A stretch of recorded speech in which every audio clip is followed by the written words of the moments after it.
Baik, kita lanjutkan. Assalamualaikum warahmatullahi wabarakatuh. Waalaikumsalam warahmatullahi wabarakatuh. Bismillahirrahmanirrahim. Alhamdulillahirabbil alamin. Wassalatu wassalamu ala asyrafil anbiya wal mursalin nabiyina Muhammad wa ala alihi wa sahbihi ajma'in, amma ba'd. Kita lanjutkan buku ketiga, yang mana buku ketiga ini judulnya ialah Sab'u Khutuwat li Hifdzil Quran. 7 langkah menghafal Al-Quran. Dan perlu kita pahami, buku awal yang sudah kita sampaikan itu adalah Yuwajjihul Aqla, membimbing pemikiran agar menyadari pentingnya hafalan Al-Quran atau pentingnya menghafal Al-Quran, sehingga ada greget, ya, ada animo besar dalam dirinya untuk menghafal Quran. Kemudian buku kedua, Yuwajjihul Qalb, ya, memotivasi hati atau menyemangati hati untuk segera menghafal, ya, dengan dalil-dalil yang tadi kita sampaikan, keutamaan-keutamaan, baik keutamaan Al-Quran, ahli Quran dalam dirinya sendiri, untuk keluarganya maupun masyarakatnya. Nah, sedangkan buku ketiga ini, setelah seseorang sudah punya motivasi besar, tekad bulat untuk menghafal, maka buku kedua ini adalah Yuwajjihul Fi'l, ya, membimbing untuk segera berbuat. Segera action. Ya. Segera istilahnya al-amal wa tanfidz. Ya, melaksanakan. Karena tidak ada faedah kalau cuma sekedar semangat membaca, semangat kuat, tapi ternyata tidak ada action.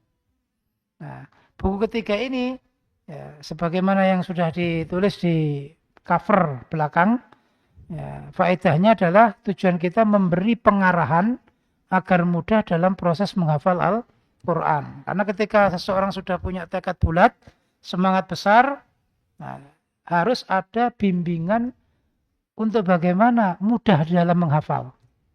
Ya, karena perjalanan menghafal Quran, rihlah hifdzil Quran itu, ya, tidak mudah.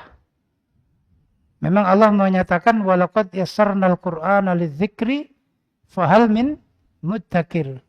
Mudah memang dihafal, tapi untuk orang yang mempunyai kesemangatan yang kuat, mempunyai keistiqomahan, dan itu, ya, akan dibantu dengan, ya, at-taujih, yaitu pengarahan.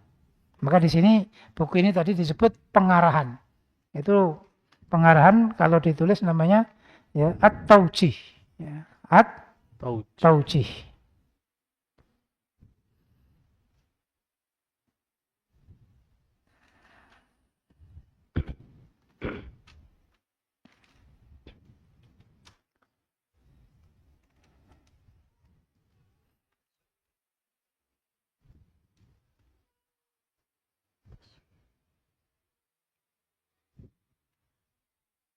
Jadi buku ini kita tulis untuk manfaatnya adalah at-taujih.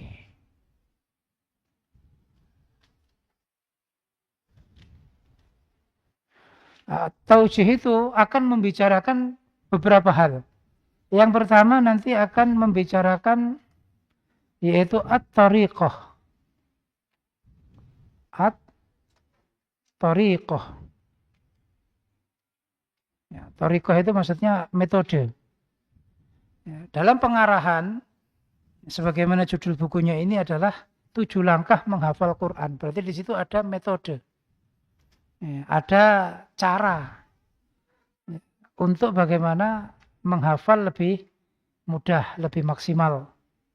Baik itu hafalan baru, hifdzul jadid, atau juga ada yang mengistilahkan ziyadah. Ada, ya, untuk bagaimana metode murojaah. Yang mana murojaah itu nanti juga ada beberapa macam. Ada murojaah litahaffudz, ada murojaah litatsabbut, atau murojaah yaitu lil hizb. Ya, macam-macam. Itu nanti akan dibahas dalam thariqah. Yang kedua, Ya, taujih itu akan membicarakan namanya marahil. Marahil. Marahil atau marhalah.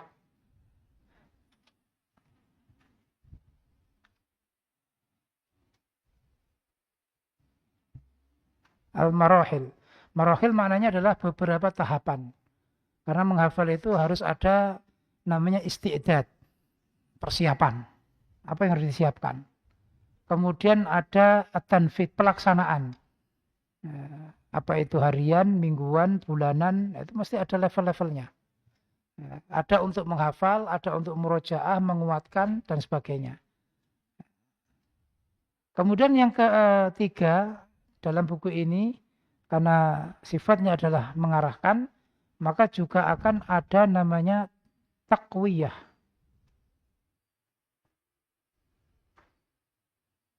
Taqwiyah itu penguatan. Nanti juga akan diterangkan penguatan baik itu maknawi, ya, taqwiyah maknawiyah maupun hissiyah. Ya, penguatan secara mental, secara psikisnya, ataupun penguatan secara fisik. Ya, nanti ada makanan-makanan, minuman-minuman yang menjadi suplemen untuk menguatkan hafalan. Itu ada diterangkan di buku ini. Maka inilah yang disebut pengarahan. Jadi pengarahan itu tidak sekedar hanya nasihat, hanya tausiah, ya, itu tidak. Tapi juga ada namanya tahwiyah. Kemudian yang keempat, tidak kalah pentingnya, karena menghafal itu adalah perjalanan yang panjang, maka akan ada namanya at-tahlil. Ini semua bahasa-bahasa pendidikan ya. Istilah-istilah pendidikan modern. At-tahlil. Tahlil itu maknanya memberi solusi permasalahan problematika yang dialami saat menghafal. Ya, baik itu hubungannya dengan cara menghafal, hubungannya dengan waktu, hubungannya dengan tempat. Nah, itu nanti akan dibicarakan dalam buku ini. Maka 7 langkah ini bukan hanya 7 langkah, tapi masing-masing langkah nanti ada bagian-bagian yang perlu diperhatikan. Ya, karena ini buku bimbingan, insya Allah nanti umpama dalil tidak terlalu banyak seperti yang sebelumnya. Baik, dibaca muqaddimah terlebih dahulu. Barakallahu fikum. Bismillahirrahmanirrahim. Al-Muqaddimah. Alhamdulillahilladzi 'allamal Qur'an, khalaqal insan, 'allamahul bayan. Yang Indonesia aja. Yang Indonesia. Oh, langsung Indonesia. Muqaddimah. Alhamdulillah, segala puji hanya bagi Allah Subhanahu wa taala, zat yang telah mengajarkan Al-Qur'an, menciptakan manusia, mengajarinya keterangan, dan zat yang mengajari dengan pena, zat yang mengajari manusia pada apa-apa yang belum ia ketahui. Semoga sholawat dan salam tercurahkan kepada Rasulullah sallallahu alaihi wasallam. Beliaulah pengajar Al-Qur'an, juga kepada keluarganya, para sahabatnya, dan orang yang mengikuti jalannya dengan kebaikan. Barang siapa yang menghendaki kebahagiaan, mencari ketenangan, dan selalu merindukan surga, maka supaya hidup dengan Al-Qur'an, dengan selalu membaca, menghafal, mengamalkan, serta mempelajarinya.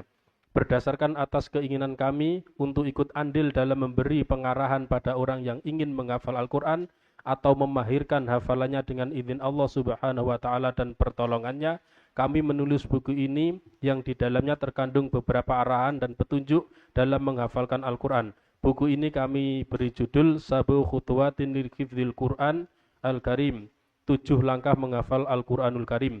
Dan buku ini merupakan seri kedua dari silsilah Hayah Qur'aniyah, serial buku kehidupan Qur'ani. Kami mohon kepada Allah agar menjadikan itu maksudnya. Serial ketiga. Buku ini merupakan seri ketiga. Oh, keliru itu. Kedua kan sudah khatam. Buku ini merupakan seri ketiga silsilah Hayatil Qur'aniyah. Ya, ini ganti ya. Serial buku kehidupan yang tak baca 3 ya. Kami mohon kepada Allah agar menjadikan kitab ini selalu manfaat bagi seluruh umat di setiap waktu dan keadaan. Dan doa penutup kami adalah Alhamdulillahirabbil alamin. Penyusun Ustadz Abdul Aziz Ridwan LC. Nah, khutwatul ula, langkah pertama. Baca.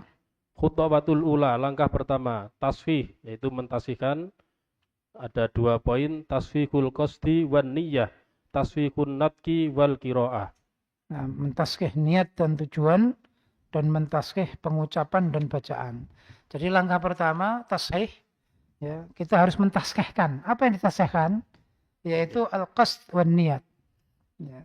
Tujuan kita menghafal apa, niatnya untuk apa, itu harus ditaskih dulu. Harus dibenarkan dulu. Tasih itu maknanya dibenarkan. Ya, dipastikan benarnya. Yang kedua, setelah niat dan tujuannya adalah ditaskihkan pengucapan lafadz, yaitu makhrajnya huruf, sifatnya huruf, ya, sekaligus bacaannya, yaitu tajwidnya, ya, atau biasanya disebut tahsin. Jadi sebelum menghafal itu harus tahsin dulu. Tahsin itu adalah mentaskihkan cara mengucapkan huruf, baik itu makhraj maupun sifat, kemudian mentaskihkan cara membaca, dari mulai panjang pendeknya, dengungnya, ya, semua itu ada dalam pelajaran tajwid. Nah, belajar tajwid memang hukumnya sunnah, tapi mempraktekkan tajwid hukumnya wajib. Ini harus diperhatikan. Memang kalau kita ditanya huruf idgham, ya, ada berapa? Mungkin nggak hafal. Ya. Huruf ikhfa ada berapa? Mungkin nggak hafal. Tapi prakteknya benar, nggak masalah, nggak dosa. Tapi meskipun huruf ikhfa hafal, tajwid di luar kepala, tapi praktek dalam membaca tidak sesuai, maka berdosa. Maka berdosa. Maka di sini perlu ditasihkan dulu sebelum menghafal. Nah, pentingnya apa? Mentasih niat dan mentasih bacaannya akan diperinci dengan dalil-dalil yang ada. Baik. Yang pertama, Al-awwal tasfihul qasdi wan niyyah, mentasih niat dan tujuan. Kesungguhan yang dikerahkan oleh seorang penghafal atau rasa lelah dan capek yang ia rasakan saat menghafal Al-Quran, semuanya tidak ada manfaat sama sekali tanpa ada keikhlasan. Betapapun besar kesungguhan dan pengorbanan yang diberikan, tanpa ada keikhlasan semuanya akan sia-sia, sebagaimana debu yang berterbangan. Qala Allah Ta'ala, Qul innama ana basyarum mithlukum yuha ilayya annama ilahukum ilahu wahid. Faman kana yarju liqa'a rabbih faly'amal 'amalan shalihan wa la yusyrik bi'ibadati rabbih ahada. Allah Ta'ala berfirman, katakanlah Muhammad, sesungguhnya aku ini hanya seorang manusia seperti kalian yang telah menerima wahyu, bahwa sesungguhnya Tuhan kalian adalah Tuhan yang Maha Esa. Maka barang siapa mengharap pertemuan dengan Tuhannya, maka hendaklah dia mengerjakan kebajikan dan janganlah dia mempersekutukan dengan sesuatu apapun dalam beribadah kepada Tuhannya. Ayat ini menegaskan ada 2 syarat diterimanya amal, yaitu pertama, bagusnya amalan, dan amalan tidak dihukumi bagus kecuali dengan mengikuti sunnah Nabi dan tidak ada bid'ah dalamnya. Kedua, hanya mengharapkan pahala dari Allah dalam melakukan amalan tersebut, dan inilah yang dimaksud ikhlas. nah, terus. Qala al-Imam Ibnul Qayyim rahimahullah, al-amalu bi ghairi ikhlas wala qatidain kal musafiri yamlau jirabahu ramlan yuthqiluhu wala yanfa'uhu. Imam Ibnul Qayyim rahimahullah berkata, amalan tanpa ikhlas dan tanpa mengikuti petunjuk seperti musafir yang memenuhi tempat air minumnya dengan pasir. Hal tersebut membuat dia berat selama perjalanan tanpa mendapat manfaat sama sekali. Qala Rasulullah sallallahu alaihi wasallam, innamal a'malu binniyat wa innamal likulli imri'in ma nawa. Rasulullah bersabda, sesungguhnya amalan diterima dan tidaknya serta sah dan tidaknya tergantung niatnya, dan sesungguhnya setiap orang mendapatkan pahala sesuai niatnya. Ikhlas dalam beramal adalah kunci pertolongan dan kemudahan dari Allah Ta'ala. Qala Allah Ta'ala, Qala fabi'izzatika la'uwiyannahum ajma'in illa ibadaka minhumul mukhlasin. Allah Ta'ala berfirman, setan berkata, demi kemuliaanmu aku akan menyesatkan mereka semua kecuali hamba-hambamu yang ikhlas. Ayat ini menunjukkan bahwa dengan keikhlasan seorang hamba akan aman dari upaya setan dan bisikannya. Qala Rabi, fahaula'il ladzina lam yuj'al lisyayatini 'alaihim sabil wa innama sultanuhu 'ala qaumin ittakhaduhu waliyya wa asyrakuhu fi a'malihim. Ar-Rabi berkata, merekalah orang-orang yang tidak dibuatkan jalan bagi setan untuk mengganggu mereka, karena sesungguhnya kekuasaan setan hanya pada orang-orang yang menjadi kekasihnya dan menjadikan setan dalam niat amalan mereka.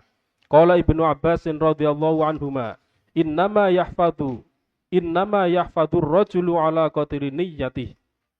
Ibnu Abbas radhiyallahu anhu berkata, sesungguhnya seorang laki-laki akan mampu menghafal ilmu sesuai dengan niatnya. Nah, poin pertama yaitu tashihun niyah. Di sini yang perlu kita perhatikan, dua dalil pertama, yaitu tentang firman Allah, "Falyamal amalan sholihan wa la yusyrik bi ibadati rabbi ahada." Yang di situ adalah syarat, dua syarat diterimanya amal.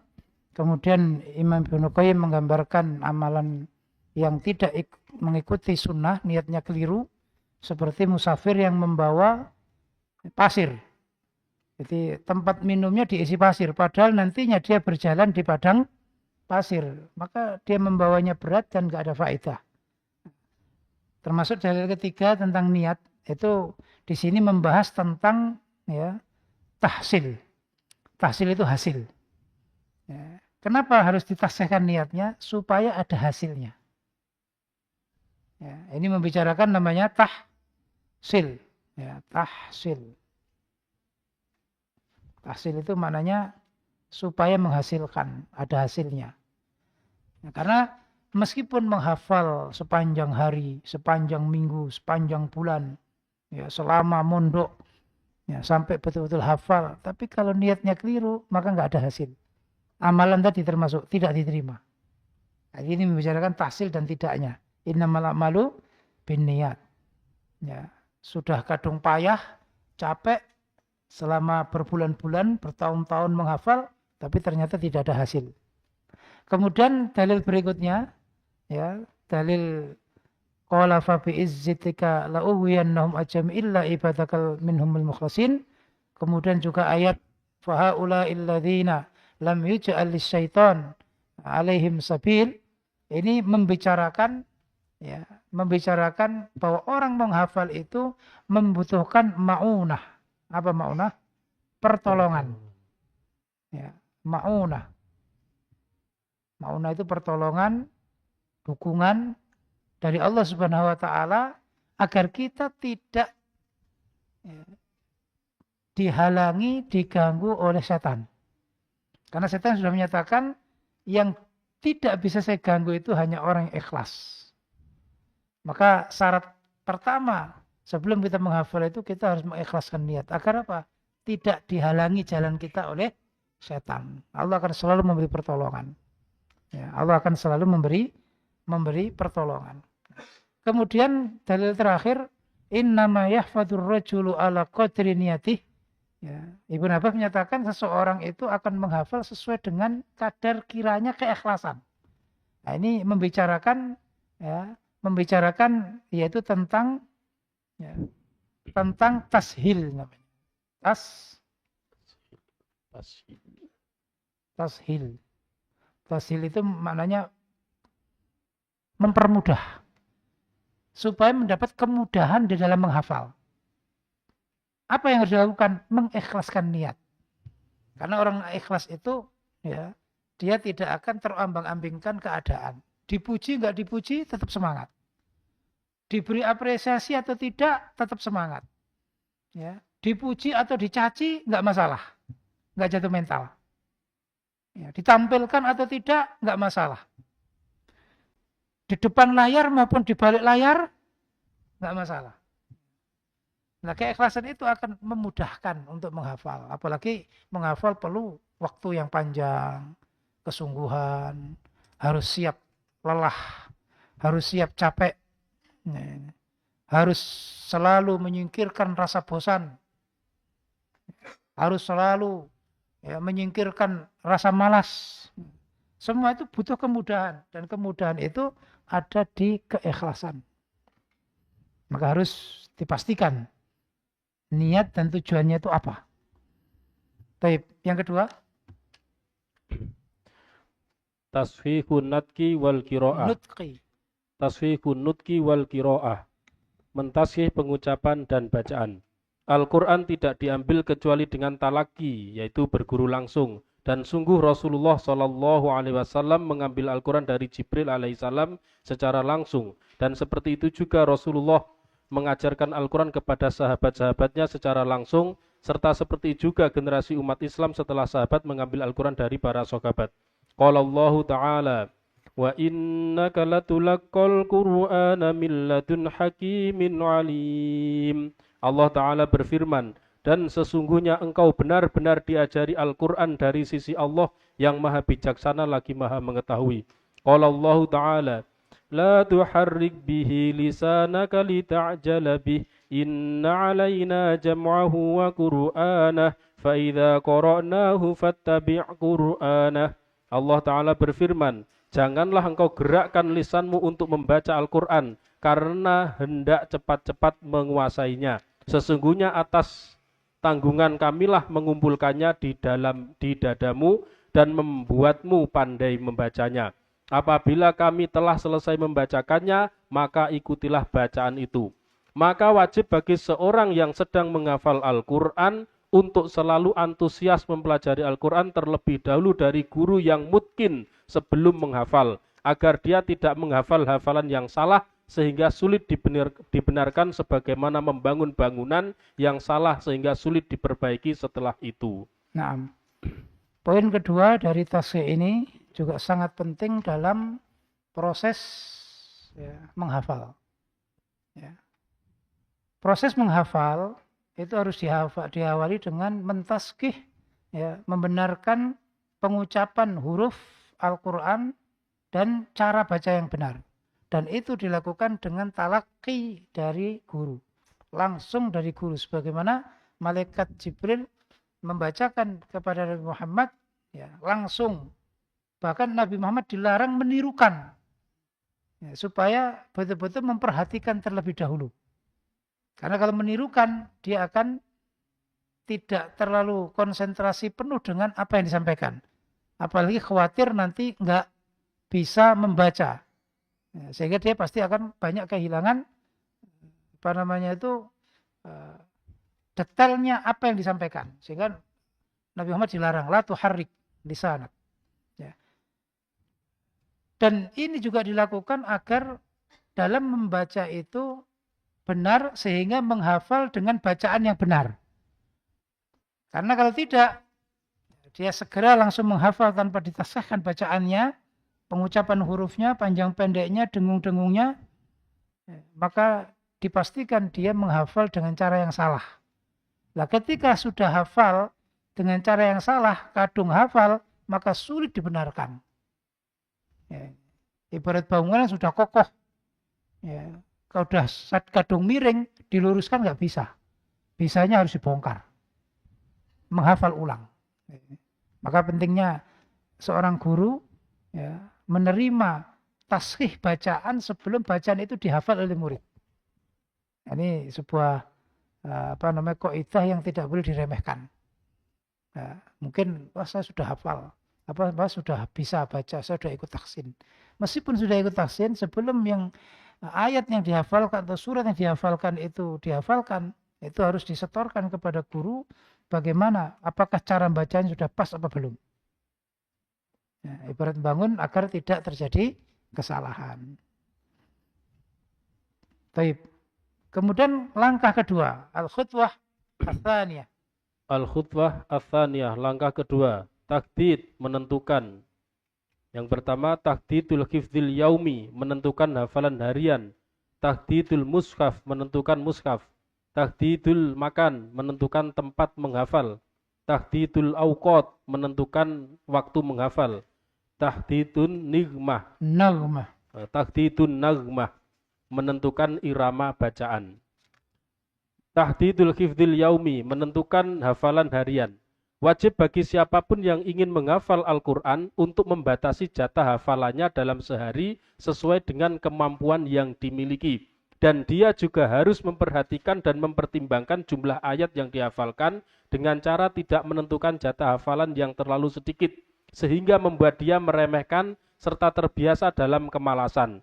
Juga tidak dengan menentukan jatah hafalan yang terlalu banyak, sehingga dia berat dan kacau, akhirnya membuat ia tidak mampu menghafal dengan baik. Ditambah hal itu, pasti akan membuatnya capek dan lelah saat memurojaah ayat-ayat yang sudah dihafalnya tersebut. Qala Allah Ta'ala, in huwa illa dzikrul lil alamin liman syaa'a minkum an yastaqim. Allah Ta'ala berfirman, Al-Quran itu tidak lain adalah peringatan bagi seluruh alam, bagi siapapun di antara kalian yang menghendaki istiqomah di jalan yang lurus. Qala Rasulullah sallallahu alaihi wasallam, ya ayyuhan nas, khudhu minal a'mali ma tutiqun, fa innallaha la yamallu hatta tamallu, wa inna ahabbal a'mali ilallahi ma dama wa in qalla.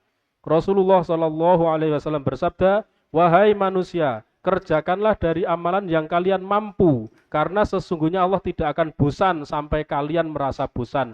Dan sesungguhnya amalan yang paling dicintai Allah adalah yang dikerjakan secara berlanjut walaupun sedikit.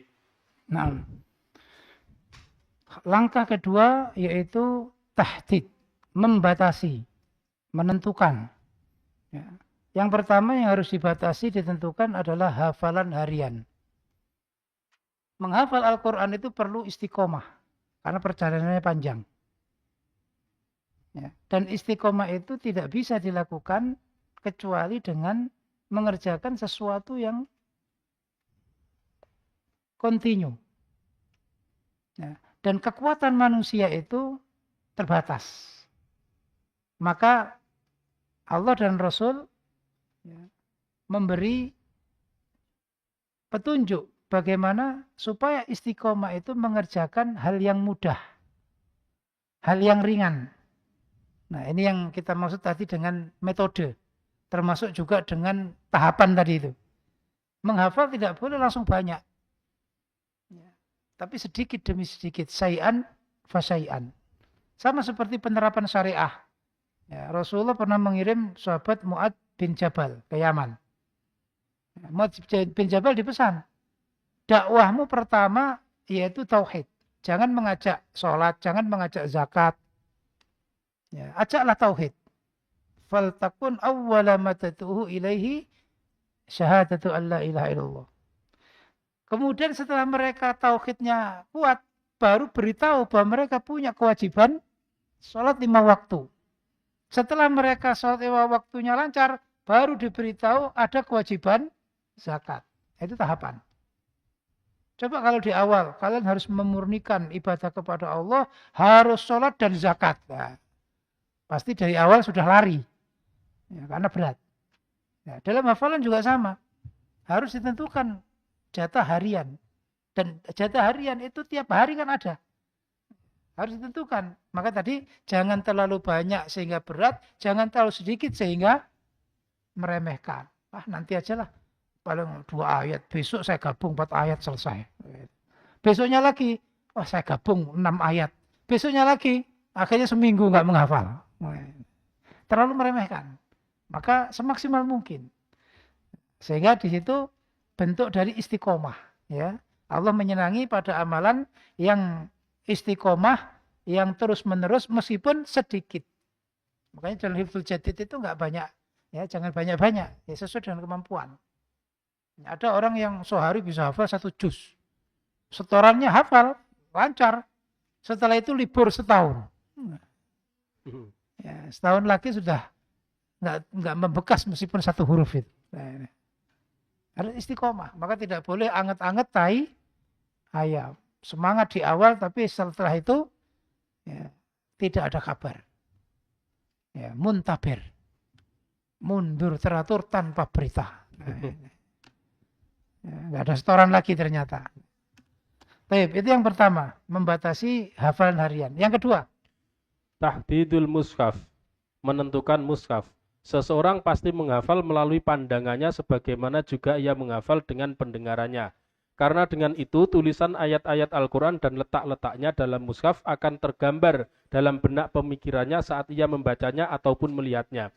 Sehingga ketika ia mengganti mushaf hafalannya atau menghafal dengan mushaf yang letak ayat-ayat berbeda, maka hafalannya akan kacau dan ia akan sangat kesulitan untuk menghafalnya. Jadi, ia wajib menghafal dengan menentukan dan membatasi hanya dengan satu jenis mushaf dan tidak boleh menggantinya dengan mushaf yang berbeda. Qala Allah Ta'ala, Wallahu akhrajakum min butuni Wallahu akhrajakum min butuni ummahatikum la ta'lamuna syai'a wa ja'ala lakumus sam'a wal absara wal afidata la'allakum tashkurun. Allah Ta'ala berfirman, dan Allah yang mengeluarkan kalian dari perut ibu kalian dalam keadaan tidak mengetahui sesuatu pun, dan Dia memberi kalian pendengaran, penglihatan, dan hati nurani atau akal, agar kalian bersyukur. Nah, yang kedua dari menentukan membatasi itu, yaitu menentukan membatasi satu jenis mushaf. Yang dimaksud satu jenis ini yang bentuk hurufnya sama. Adapun ukuran nggak masalah. Kecil, besar nggak masalah. Yang penting jenis khotnya, tulisannya, kemudian pojok-pojoknya itu sama. Ya, jangan berbeda-beda. Kalau berbeda-beda, ya, orang menghafal itu matanya akan menfoto objek mushaf. Ya, dia akan mengingat tulisannya, mengingat halamannya, mengingat letaknya. Makanya orang hafal itu meskipun dia melihat sesuatu, tapi dia membayangkan. Ya, membayangkan tulisan yang dihafal dulu. Sehingga tidak heran kalau ada orang tahu Quran ini, ayat ini di pojok ini itu permasalahan yang sepele sebenarnya. Orang kalau hafal itu pasti sudah tahu. Oh, ini sebelah kiri, ini sebelah kanan, oh ini di atas, ini di bawah. Ya, lebih detail lagi, ini 5 baris dari itu mudah. Kalau sudah hafal itu mudah menghafalkan itu. Itu bukan sesuatu yang kan ada seseorang itu menampilkan hafalannya dengan kecilnya nggak apa-apa. Ada mushaf untuk dihafal, untuk yang disaku nggak masalah. Ya. Dan pengalaman saya sendiri juga begitu. Dulu saya pertama menghafal itu surat Al-Baqarah itu dengan mushaf Indonesia dulu, yang tulisan tangan Indonesia dulu. Nah, setelah itu saya ganti mushaf yang Madinah itu, yang di Arab Saudi, yang biasanya dibagikan orang haji dan umroh, disediakan di Masjidil Haram. Ya. Sehingga sampai sekarang, kalau surat Al-Baqarah bayangannya itu 2. Ya. Yang mushaf Indonesia dulu dengan mushaf yang baru. Seperti itu. Karena itu tidak bisa menipu. Karena mata ini ibarat kamera itu, dia sudah menfoto objeknya. Sehingga kalau ada perbedaan, kita akan dibuat bingung. Ini yang atas, apa yang bawah, apa yang kanan, apa yang kiri. Begitu. Maka perlu ditentukan mushaf yang sama. Ya, sekarang kan banyak itu mushaf hafalan itu. Itu juga perlu ditentukan. Kalau memilih yang terbaik, itu menghafal yang tidak ada coretan atau tidak ada tulisan terjemah. Yang murni. Itu lebih bagus. Karena kita tidak akan terganggu dengan ramenya tulisan. Ya. Tapi kecuali kalau sudah terbiasa dengan mushaf yang ada terjemahnya nggak apa-apa. Apalagi yang warna-warni, itu kalau sudah terbiasa nggak masalah. Tapi yang lebih baik kalau memulai yang bersih. Karena pandangan kita itu nanti pada saat baca, ya, itu akan lewat seperti layar itu. Ya. Ini yang kedua. Yang ketiga, Tahdidul makan, menentukan tempat menghafal. Bagi seorang yang sedang menghafal Al-Quran, seyogyanya ia memilih tempat menghafal yang jauh dari hal-hal yang melalaikan dan harus menentukan tempat yang membuat hati dan pikiran bisa fokus, tidak terganggu oleh hal-hal yang berpotensi menyibukkan atau bahkan sangat mengganggunya sehingga membuatnya tidak bisa menghafal. Dan tempat terbaik untuk menghafal adalah masjid. Allah Ta'ala berfirman, Qala Allah Ta'ala, Fi buyutin adzinallahu an turfa'a wa yudhkara fiha ismuh.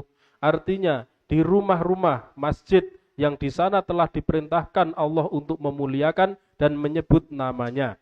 Qala Rasulullah sallallahu alaihi wasallam, wa majtama'a qaumun fi baitin min buyutillah yatluna kitaballah wa yatadarasunahu bainahum illa nazalat alaihimus sakinah wa ghasyiyatuhumur rahmah wa khaffathumul malaikah wa dzakarahumullahu fi man 'indah.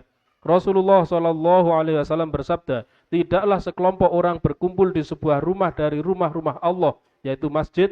Mereka membaca Al-Quran serta mengkajinya, kecuali akan turun kepada mereka kedamaian, ketenangan, rahmat Allah pun akan menyelimuti mereka. Malaikat-malaikat akan mengelilingi mereka, dan Allah akan menyebutkan nama mereka di hadapan makhluk-makhluk yang ada di sisinya.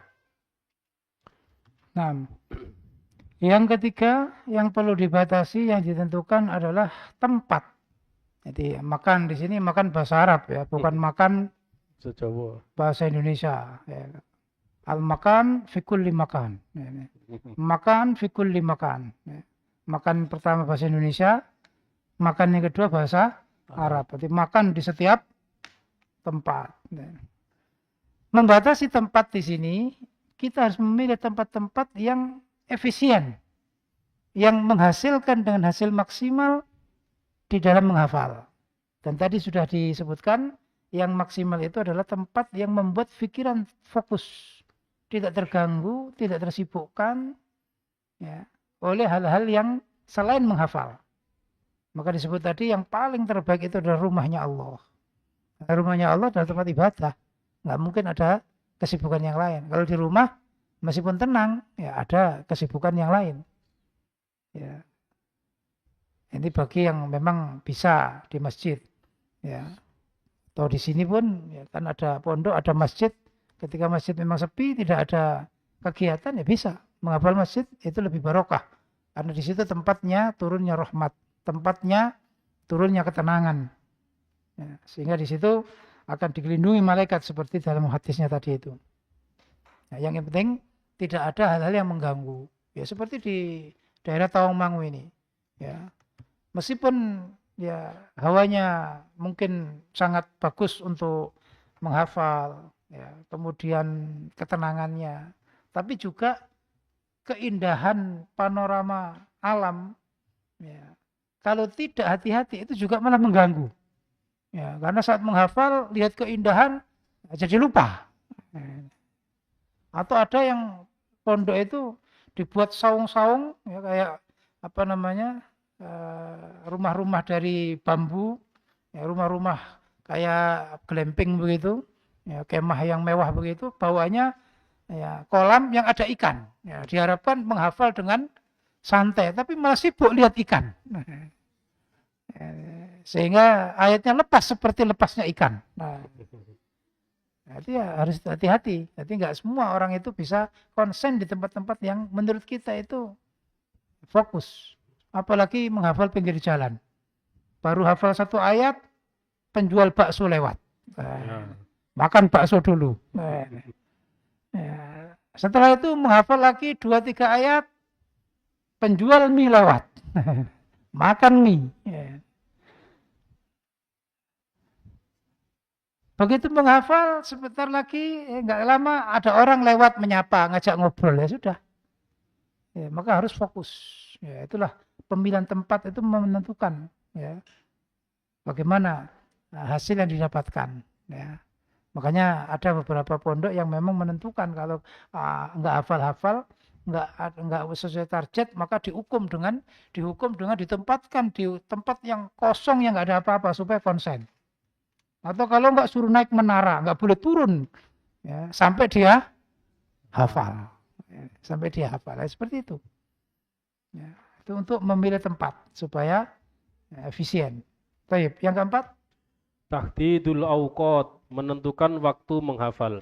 Semua waktu baik malam maupun siang sangat bagus untuk menghafal Al-Quran. Tapi ada waktu-waktu tertentu yang menghafal di dalamnya lebih mudah, lebih afdol, dan kemampuan akal untuk mengingat-ingat ayat-ayat Al-Quran lebih kuat. Seperti waktu sahur, sepertiga malam yang akhir, saat masih pagi buta, dan sebelum tidur.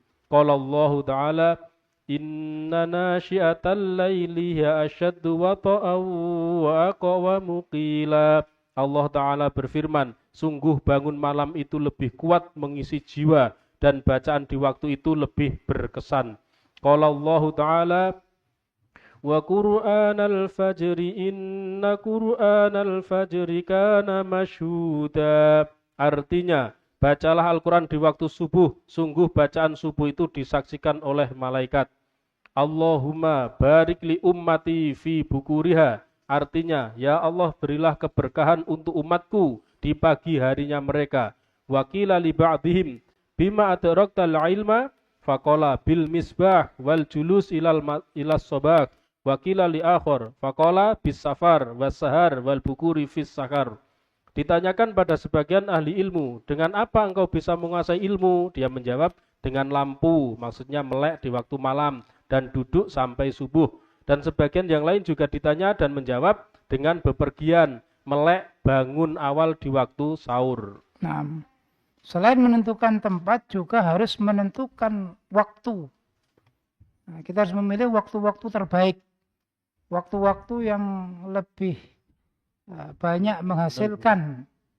Waktu-waktu yang lebih membawa kita itu pada ketenangan, fokus. Maka itu tidak lepas dari waktu sahur. Seperti ayatnya tadi. Inna nasyi'atal lail hiya asaddu wat'a wa aqwamu qila. Asaddu wat'a itu lebih kuat ya, menancap di benak kita, di jiwa kita. Asaddu wat'an. Wa aqwamu qila itu lebih terkesan. Sehingga hafalannya itu lebih kuat. Ya. Memahaminya lebih kuat, mengingatnya lebih kuat. Ya, ini. Termasuk setelah subuh. Ya, setelah subuh, baik sebelum maupun setelah subuh, itu juga ya, terbaik karena dihadiri malaikat. Ya, karena dihadiri malaikat. Apalagi Nabi mendoakan subuh itu adalah waktu yang berkah. Maka perbanyak ya, hafalan semaksimal mungkin di waktu-waktu tersebut. Ya, tapi sebenarnya memang semua waktu itu bisa. Nah, cuman kita jangan sampai melewatkan ibarat kesempatan emas. Umpama kita cari diskon terbanyak itu harus kita kejar. Ya. Jangan sampai kita kelewatan, jangan sampai kita keliru. Ya. Sehingga hasilnya kurang maksimal. Yang kelima, Tahtitun naghmah, menentukan irama bacaan. Bagi siapapun yang sedang menghafal Al-Quran, supaya menentukan dan memilih lagu bacaannya dan tidak berubah-ubah. Hal ini dikarenakan nada bacaan yang tetap sama akan menghilangkan kejenuhan sekaligus menguatkan hafalan. Dan sesungguhnya membaca Al-Quran dengan nada dan lagu yang tetap akan lebih membuat nyaman pendengaran, dan sangat membantu hafalan, ditambah juga melakukan bacaan Al-Quran termasuk sunnah yang sangat dianjurkan. Rasulullah SAW bersabda, Ma'adhinallahu li syai'in ma'adhina linabiyyin hasanis sauti bil qiraati yajharu bih. Artinya, Allah tidak mengizini sesuatu pada Nabi sebagaimana mengizini untuk memperbagusi suara dalam membaca Al-Quran dan mengeraskannya. Beliau SAW juga bersabda, Zayyinul Qur'ana bi aswatikum, fa inna sautal hasan yazidul Qur'ana husna. Artinya, hiasilah Al-Quran dengan suara-suara bagus kalian, karena suara yang bagus akan menambah keindahan Al-Quran. Imam An-Nawawi rahimahullah berkata, Yustahabbu tahsinu sauti bil qiraati wa tazyinuha malam yakhruj an haddil qiraati bitamtid fa in afrata hatta zata harfan au akhfahu fahuwa haram. Artinya, sangat dianjurkan untuk memperbaiki suara dalam melantunkan ayat-ayat Al-Quran dan menghiasi bacaan Al-Quran dengan suara yang bagus ialah dengan tidak keluar dari batas-batas hukum qiraah dengan memanjang-manjangkan. Jika memanjangkan itu dilakukan dengan menambah satu huruf atau bahkan menyamarkannya, maka hal itu sangat diharamkan. baik. Itu proyektornya dirubah, coba dijelaskan.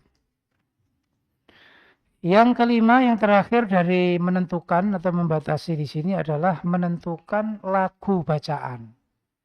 Jadi irama bacaan maksudnya lagunya. Ya, jangan sampai ya, menghafal Quran belum menentukan lagu. Dan lagu ini ya sesuai dengan karakter suara, kemampuan suara. Maka perlu konsultasi ya kepada gurunya atau pada teman-temannya. Kira-kira saya bacaannya niru bacaan Syekh Sudes umpama. Kira-kira cocok apa enggak dengan suaranya. Jangan sampai yang mendengar itu ikut menahan nafas. Jadi yang apa namanya menderita itu bukan yang membaca, tapi yang mendengarkan. Karena apa? Terlalu ngoyo. Kalau ngimami, yang ngimami, yang laki-laki, makmumnya itu sampai khawatir. Ini nyampe apa enggak ini? Dan selain ya masalah kenyamanan, kemampuan, kemudahan dalam membaca juga masalah hafalan. Kalau lagunya berbeda-beda, itu akan sulit menghafal. Ketika dia menghafal dengan lagu Imam Sudais umpama, setelah murojaah dengan Imam Suraim, Syekh Suraim, maka akan kacau. Ya, dia akan kacau dengan sendirinya. Ya. Maka tentukan, makanya kalau kita lihat imam-imam yang terkenal, ya, baik di Masjidil Haram, Masjid Nabawi, atau di negara-negara Timur Tengah, itu mereka punya lagu ya itu, nggak ada berbeda-beda. Ya, kecuali memang punya keistimewaan seperti Syekh Masai Rosid, itu ada makom-makom yang dia memang mampu, itu nggak masalah. Tapi umumnya orang kan, ya suaranya kan ya standar. Makanya jangan lupa konsultasi dulu, minimal direkam suaranya. Kira-kira dia sendiri mendengarkan itu nyaman apa enggak? Kalau dia sendiri mendengarkan kok ikut susah, karena terlalu ngoyo ya perlu diganti. Ya. Jadi jangan sampai menghafal dengan nada yang berbeda-beda yang akhirnya merubah hafalan. Ya. Itu juga menyulitkan hafalan.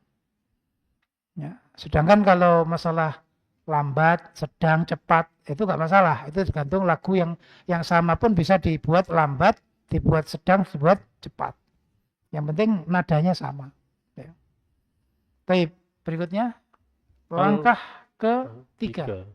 Al-khutwatu tsalitsah, langkah ketiga, yaitu takrir, mengulang-ulang. Itu nomornya keliru itu. Nomornya mestinya 3. Takrir mengulangi. Yang pertama, takrir littakhafud, mengulang untuk menghafal. Yang kedua, takrir littasabbut, mengulangi untuk menguatkan hafalan. Yang ketiga, takrir lil murajaah, mengulang untuk murajaah. Yang keempat, takrirul hisbil yaumi. Nah, inilah yang kita maksud dengan marahil tadi, dengan level. Ya. Dalam menghafal Quran itu harus banyak pengulangan. Dan pengulangan itu di sini 4 macam. Pengulangan untuk menghafal, pengulangan untuk memperkuat yang sudah hafal, pengulangan untuk murojaah, supaya nggak lupa, karena sudah hafal, sudah di murojaah, kalau nggak diulang-ulangi maka akan hilang. Maka takrirul murojaah itu untuk supaya tidak hilang. Kemudian takrirul hisbil yaumi, mengulangi jatah harian ini kalau sudah menjadi wiritan. Kalau sudah keempat ini tingkatnya sudah hafal seperti surat Al-Fatihah. Ya, insya Allah ngelintur, mengigau surat Al-Fatihah, insya Allah nggak salah. Ya. Karena Al-Fatihah itu sudah di alam bawah sadar sudah. Ya.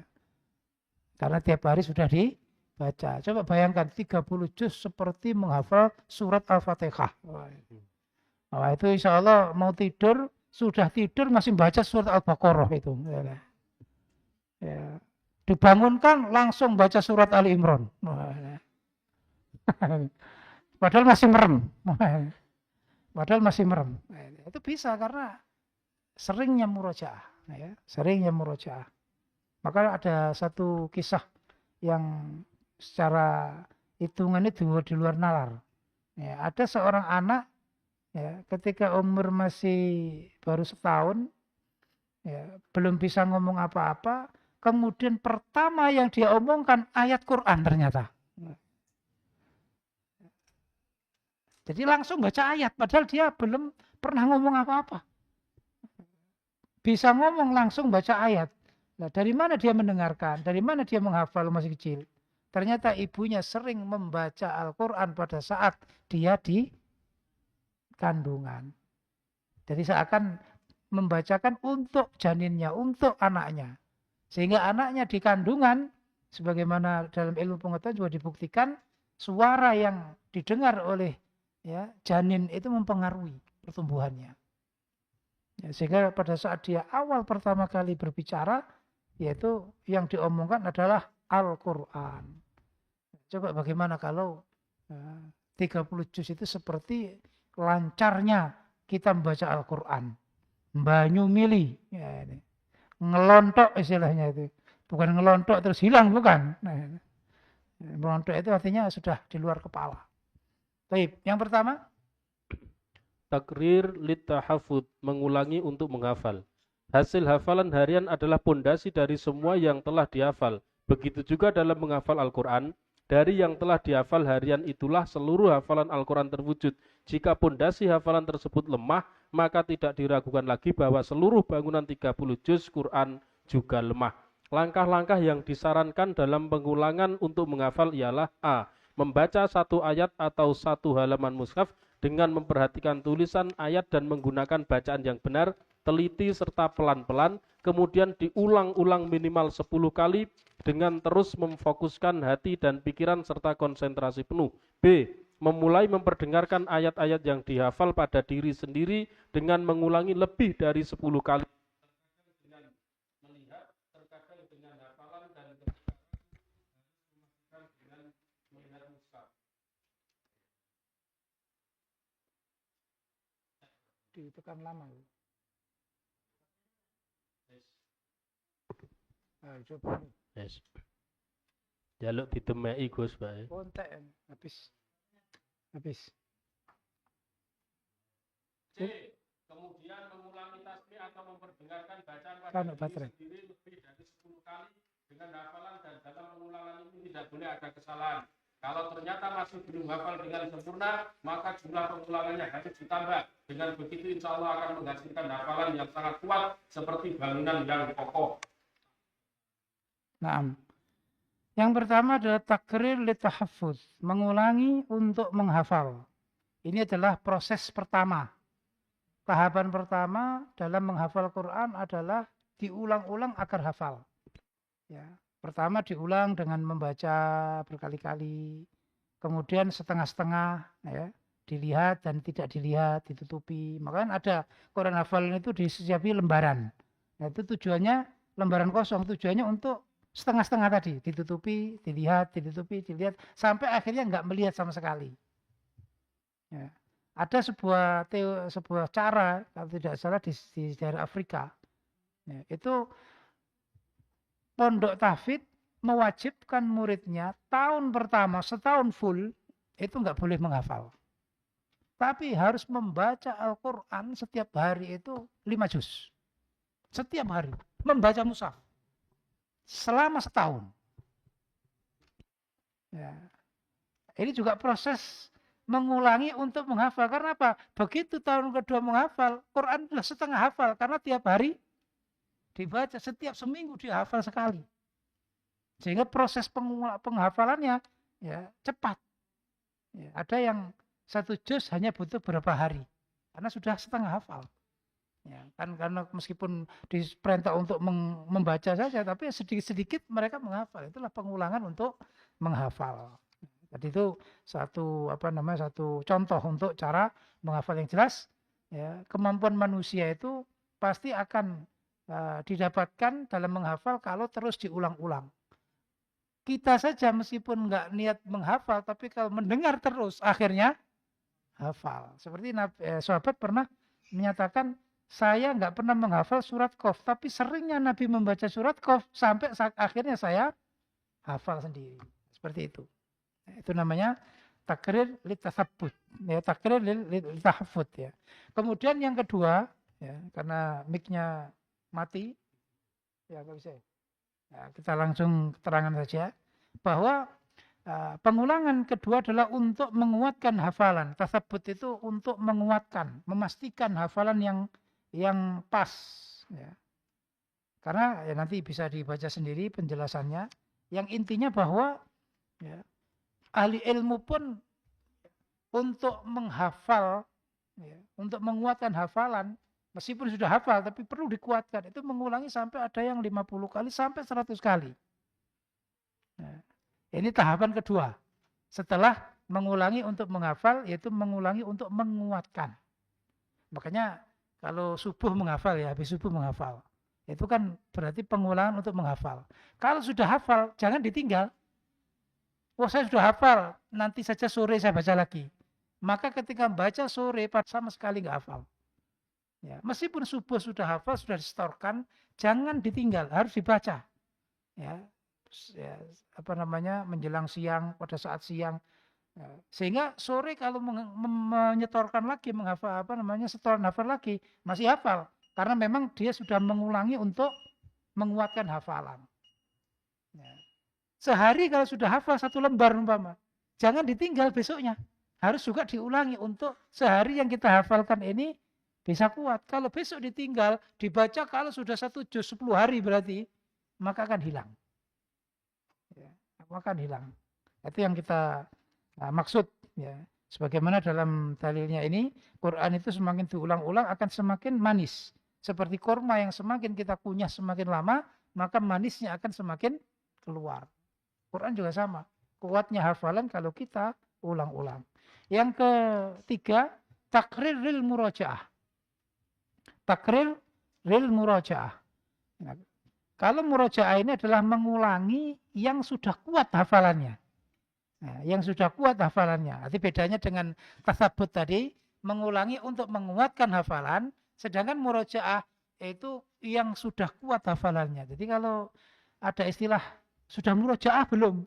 Nah, murojaah itu artinya sudah mengulangi hafalan yang sudah kuat. Mengulangi hafalan sudah kuat. Kalau mengulangi untuk menguatkan itu masih marhalah tasabut, bukan murojaah.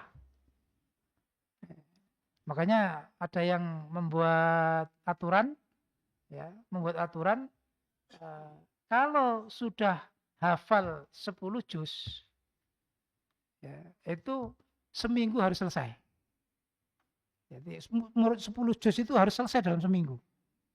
Ya, kalau setengah Quran, separuh atau 20 juz, itu 2 minggu harus selesai. Ya. Kemudian kalau sudah 30 juz, ya minimal 3 minggu atau 1 bulan. Nah, seperti itu untuk menjaga agar ya, murojaah ini itu disebut murojaah. Makanya dalam murojaah, ya, Nabi sendiri ya, memberi warning seperti Quran seperti onta. Kalau nggak diikat dia akan pergi. Ya, Nabi sendiri meskipun dijamin tidak akan lupa, Nabi tetap murojaah. Untuk apa? Supaya nggak lupa. Padahal hafalannya Nabi kuat karena oleh Allah dijamin. Nabi nggak akan salah dalam membaca ayat. Tapi murojaah bersama malaikat Jibril. Ya.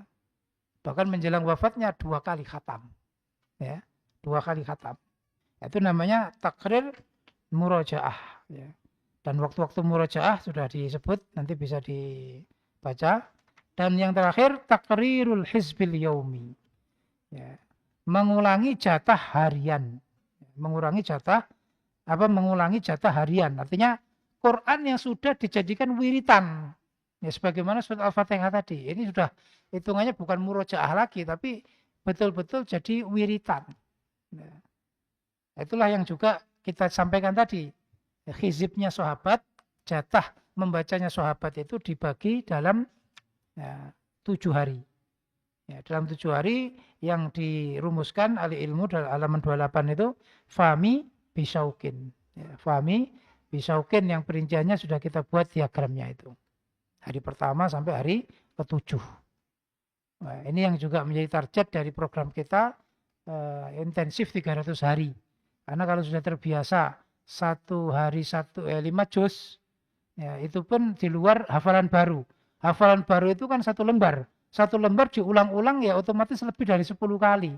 Ya, berarti sehari minimal 6 juz sampai 7 juz. Maka untuk mempraktekkan ini, khatam dalam 1 minggu, insya Allah lebih mudah. Ya. Inilah yang disebut metode. Ya.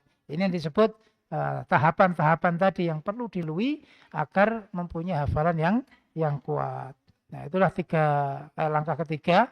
Nah, kemudian langkah keempat kita lanjutkan setelah 1:30. Setelah nanti kita lanjutkan di buku yang keempat. Ya. Buku keempat. Jazakum khairan. Wallahu majlis sadat wal hadi ila rusad. Wa akhiru da'wana alhamdulillahi rabbil alamin. Assalamualaikum warahmatullahi wabarakatuh.